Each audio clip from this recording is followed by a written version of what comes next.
We made it to episode 100. I feel like I should have music pumping in the background for a celebration. You know, you're a recovering perfectionist when you have the opportunity to release your 100th episode on your 1 year podiversary, but you realize it would put a lot of pressure on yourself. So you let it go.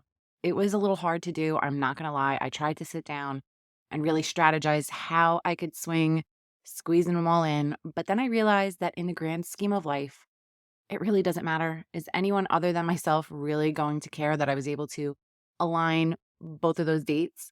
And is the stress and pressure I would have put on myself to do those extra 5 episodes in that time frame really worth the outcome? The answer was no, it was not. So here we are, 2 weeks later, and hitting that 100. And it actually works out better because now I have another little thing to celebrate. Being that this is a significant milestone for me and the show, I really wanted to pick a topic that was meaningful. All of my topics are meaningful, but I really wanted this one to be extra special. So today we are talking about how to pursue your dreams because let's face it, most of us are not in our dream jobs. Most of us do not wake up on Monday mornings excited for the week ahead. And most of us can't wait until Friday rolls around. And in order to pursue our dreams, especially as working moms, you really need the time and the space to work on it. And being a time management coach, I really want to help. In my coaching sessions, I help you organize your week so that you not only have time and space for your family, but also time and space to work on the things that really light you up. You can book a free discovery call and I could help you discover what is possible. The link to book is in my show notes. And I also have a great freebie to help you instantly get more time back in your day. It's my tech timeout guide for moms. The link for your free guide is also in the show notes, so go grab yours today. Are you feeling overwhelmed trying to juggle all the many hats you wear as a working mom? Do you want more quality time with your family without distraction of work and time alone to take care of yourself and your needs? Welcome to Mom Wife Career Life. I'm Carrie, a wife, mom of 3, and a recovering perfectionist. In this podcast, I will teach you how to create balance in your life by implementing healthy habits, organizing your home and your schedule, being intentional with your time and in your relationships, and most importantly, how to start putting your needs first because no one can pour from an empty cup. Grab that second cup of coffee, or if you're anything like me, your third. It's time to dive into today's episode of Mom Wife Career Life.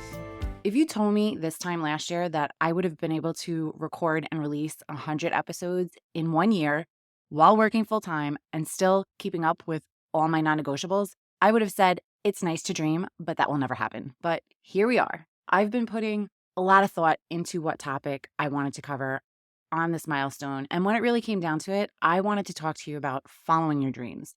When we are younger, some of us are lucky enough to know exactly what we want to be when we grow up. But I think more often than not, most really don't have a clue. So we go to college, spend a ton of money we don't have, hopefully graduate, and are lucky enough to find a job that pays decent. But how many of you can say that you found your dream job and you love what you do? If you're one of those people, you are seriously blessed. I was not that lucky. I went into college not really knowing what I wanted to do. I was really strong in math, so my parents strongly encouraged me to go into finance because it was a lucrative career, but I hated all of my finance classes. I realized halfway through college that I wanted to be a teacher, but it was too late at that point to switch majors, and my dad kept telling me how much better I would be financially if I went the finance route, which I really can appreciate because my parents struggled financially when I was growing up. So, of course, he would want to set me up for a strong financial future. Well, my senior year of college, I actually had a professor pull me into her office and sit me down and tell me that I picked the wrong major and that finance was not for me. And of course, it wasn't. I hated it and it showed in my grades. But who changes their major a semester before they're set to graduate? So I stuck with it. I graduated with a finance degree and I never ended up using it. My amazing sister was able to hook me up with a job straight out of college. I literally moved out of my dorm on a Friday. I started my job on a Monday working as an admin in Manhattan for a property management firm. And 21 years later, I'm still in the same career, although I no longer manage properties, but I still support the cause in some capacity. I shared my story of how Mom Wife Career Life came about, but I really didn't go deep into why it finally came into fruition. As I started creeping up on 40 and going through the whole COVID period and life slowing down and seeing how life can really change in a blink of an eye, I started to really look back at my life. And while I was really so proud of how far I've come and all the blessings I had and the amazing husband, 3 beautiful and healthy kids, a lucrative career, I still felt like this huge piece of me was missing. It's hard to really put into words, but I was feeling unfulfilled and I really started to question my purpose in life. And not in a bad way, but in a I know I meant more for this life than the corporate world kind of way. I knew that I wanted to do something that served people and help people because I have a very serving heart. So I did a lot of soul searching and I do my best thinking on walks. So I also did a lot of walking. And on those walks, I would sometimes listen to podcasts. And I came across this one particular podcast and this one particular episode that I could probably, no joke, say I listened to well over 20 times.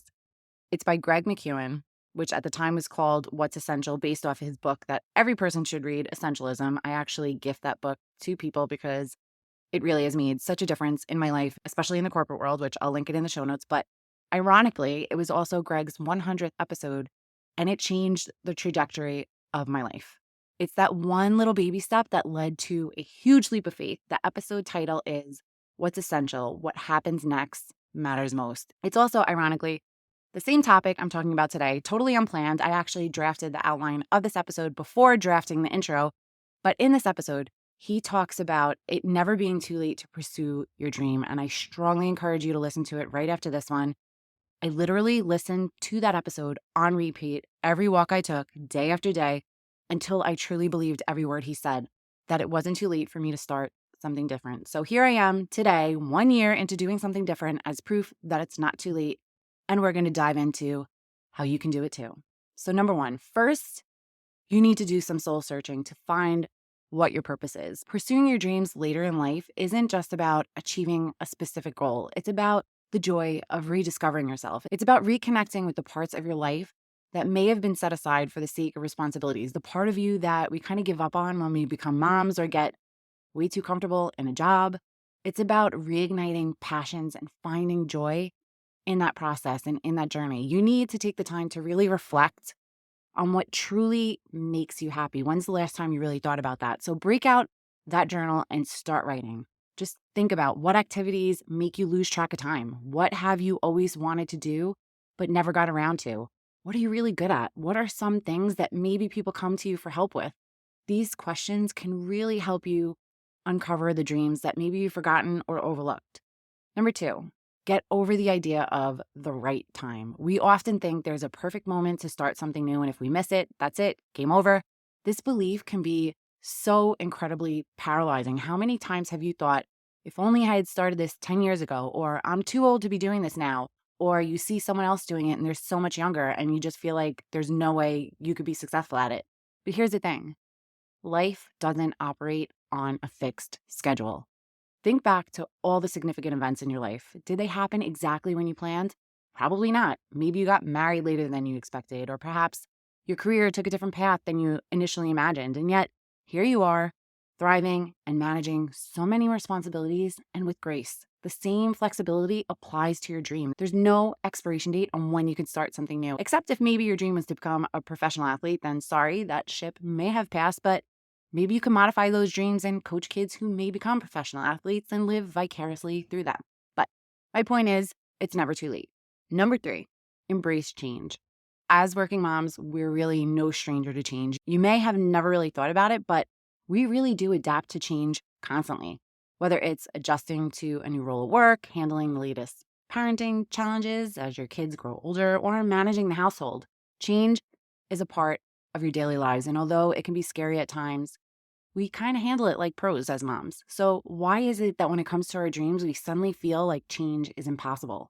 It's important to recognize that embracing change for our dreams is just as feasible as any other adjustment we make. It starts with shifting your mindset. I can't stress enough how important mindset is in everything in life. We're so quick to see age and especially time as barriers, but try to flip that script and instead of seeing it as a negative, try to view your age as an asset. With age comes experience, wisdom, and really a unique perspective that your younger counterparts totally lack. These qualities can be incredibly valuable when pursuing something new. Look at me, for example. I could not have started a podcast without experiencing the past 15 years of trying to balance work in the corporate world and raising 3 kids. I had to live those years, experience the struggles of the demands on my time, and to figure out how to best manage my schedule, experience the living from paycheck to paycheck and paying off over $100,000 of debt to get our finances in order. I needed to experience the death of loved ones to make me take a step back and realize what is really important in this life. Everything in your life happens for a reason, whether good or bad. And maybe those tough experiences taught you something that you can now use to fuel your dreams. My life experiences have given me 100 episodes of content so far. Number 4, don't underestimate the power of small steps. One of the biggest hurdles in pursuing a dream later in life, and of course, as being a working mom, is the feeling of being overwhelmed. We've all been there, we've all done that, and you might actually be living through it right now. But the idea of starting new can seem totally impossible, especially when you already feel like you're juggling so much. But here's the secret: you don't have to do it all at once. Small steps in the right direction every day can lead to seriously significant changes. Say you want to start a blog. You don't have to quit your job and dedicate all of your time to writing. Start small, maybe commit to writing 1 post a week. And over time, those weekly posts add up and you'll have a body of work that you can be proud of. If you're doing 1 a week, by the end of the year, you'll have 52 episodes. You'll have 52 blog posts. Even if you do 1 a month, by the end of the year, you'll have 12. This podcast, I started small. I was doing 1 episode a week. It really wasn't easy in the beginning. I'm not going to lie. 1 episode probably took me 8 hours between crafting it, recording it, and editing it. But then I got better and faster, and now it takes me way less time so I could focus on building the other parts of my business, which take time to learn. But again, it's all about the small steps every day in the right direction. And the same goes for any dream, whether it's learning a new skill, starting a side business, or pursuing a hobby. You have to break it down into manageable steps and tackle them one at a time. Number 5, balancing dreams with your responsibilities. One of the common concerns I hear from most moms is the struggle to really balance pursuing your dreams with all the other responsibilities you have on your plate. And it's true, we have a ton on our plates, but pursuing your dream doesn't mean neglecting your responsibilities. It's about finding a balance that really works for you. And I teach you that in my coaching sessions. So if this sounds like you, please book a discovery call. They're free. We chat. I tell you how I can help you. And if we're a good fit, we continue working together. But this is where time management and good routines come into play. Time management is crucial here. So we look at your daily schedule, see where you can carve out time for your dreams. For me, it means waking up earlier than everyone in my house. I get up at 4:20 every morning. I let myself sleep in a little later on the weekends, but sometimes my internal clock wakes me up earlier. I get up that early so that I have uninterrupted time to work on my dreams without the guilt. No one else is demanding on my time. And I know that some of you are thinking, no way, I like my sleep. But this is where you need to be stronger than your excuses. I love my sleep too, and I used to sleep in, but I found that I wasn't being productive at night, so staying up late really wasn't helping me. So I slowly made a shift of getting up earlier and earlier every day. And now I love getting up earlier, and I actually get upset if I sleep in too long. It's about retraining yourself and creating routines that support your dreams, and soon those routines become habits and your internal clock will just start waking you up. And maybe waking up isn't for you. Maybe you still have little ones that wake up super early, or you have an infant that still gets up to eat in the middle of the night and your body just needs that sleep. That's okay too. Maybe you can do a little side work while your kids nap, or maybe just on the weekends. It's about quality over quantity. Even if you can only dedicate a small amount of time each week, consistency will pay off in the long run. And if you do have littles, they will eventually start sleeping longer and longer. It's just a season. So do what you can when you can do it. Number 6, this is probably the hardest one: overcoming self-doubt and self-limiting beliefs. Self-doubt is a common enemy when it comes to pursuing your dreams, especially later in life. It's that nagging voice that says, who are you kidding? You're not good enough. But here's the truth. Everyone experiences self-doubt, even myself. Even the most successful people have moments of uncertainty. The key is to not let it stop you. So start by acknowledging your doubts, but don't let them define you. Build a support system of friends, of families, or mentors who really believe in you and your dreams. And you know what? Don't tell people that aren't supportive, because if you already know that they don't support you, they're probably going to be negative and just make that voice in your head louder. So surround yourself with positivity and encouragement, and that can make all the difference. Find Facebook groups that are around topics you want to pursue. Find a coach that teaches what you want to pursue. I would not be where I am today without my podcast coach. I did not have a clue about podcasting, and there is so much that I didn't know. And honestly, I made the investment because I didn't want to waste any more time making mistakes. And time making mistakes can also waste you money. So I knew what I wanted to do. I found someone that is very successful at it, who made the mistakes, learned from them, and created a program to teach people the right path. And I said, sign me up. And now I'm doing the same thing. I now coach working moms on time management and creating work-life balance because I was the mom that made the mistakes. I learned from them, and now I'm creating a program to teach moms the right path so you don't have to make the same mistakes I did. Confidence comes with time, and each baby step you take helps build that confidence. Number 7, celebrate the small wins. As you start your journey towards your dreams, don't forget to celebrate the small wins. Every step forward, no matter how tiny, is progress. Did you finish a chapter of your book? Celebrate it. Did you take the first step in starting your business? That's a win. Celebrate it.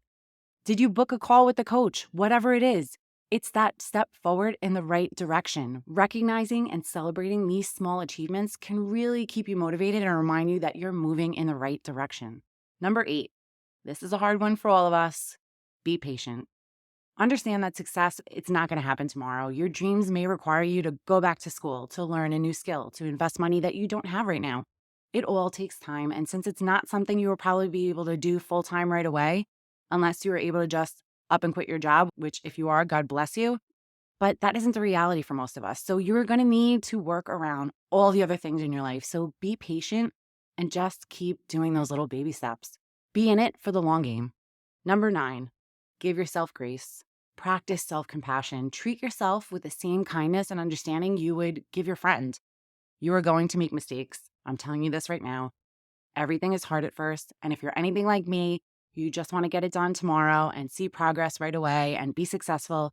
So just know that you are doing your best, and your best is all you can do. So give yourself grace.